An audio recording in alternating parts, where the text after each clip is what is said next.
বৃক্ষরোপণ আয়োজনের মেইন উদ্দেশ্য হচ্ছে আমরা সবসময় যেটা শুনে এসছি যে আমাদের দেশটা সবুজ শ্যামল শস্য ফসল এগুলো ব্যাপার। তো বাচ্চাদের মধ্যে এই অ্যাওয়ারনেসটা গড়ে তোলা যে আমরা যেন সেই সবুজটাকে আবার ফিরিয়ে আনতে পারি।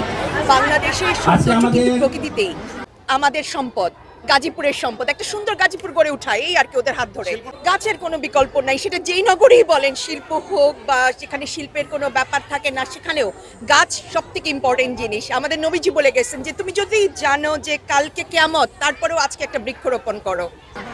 আমাদের সম্পদ, গাজীপুরের সম্পদ। একটা সুন্দর গাজীপুর গড়ে ওঠায় এই আর কি ওদের হাত ধরে।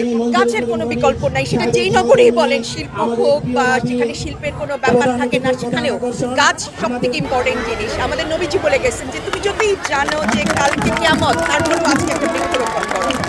গার্জিয়ানদের, শিক্ষক শিক্ষিকাদের এবং আমাদের চারপাশে যারা আছেন, আমাদের প্রতিবেশী সবাইকে যথেষ্ট পরিমাণ সময় দিতে হবে। তাদেরকে আউটডোর অ্যাক্টিভিটিসে আমাদেরকে ইন্সপায়ার করতে হবে যে না, মাঠে আসো, খেলো, আনন্দ করো, মানুষের সাথে গল্প করো।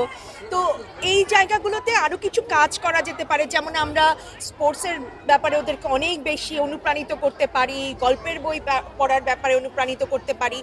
ধীরে ধীরে আমার মনে হয় যে এই মোবাইল ফোনের বা ট্যাবের উপরে যে একটা অ্যাডিকশন, এটা কাটিয়ে ওঠা সম্ভব। আমাদেরকে কি সচেতন হতে হবে এই আর কি।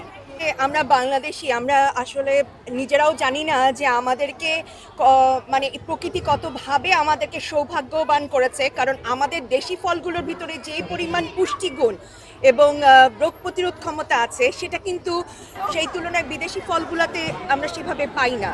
কিন্তু আমাদের মধ্যে সবার মধ্যে একটা মানসিক কাজ করে কি যে আমি আমার বাচ্চাকে বিদেশি ফ্রুটসটা খাওয়াচ্ছি, এ থেকে মনে হয় ওরা অনেক লাভবান হবে। ব্যাপারটা এরকম না। ভিটামিন সি পাওয়ার জন্য আমাদের একটা পেয়ারার যে পরিমাণ পুষ্টিগুণ আছে, সেটা কিন্তু বাইরে আমি একটা অরেঞ্জ এনে খাওয়ালেই হয়ে যায় না।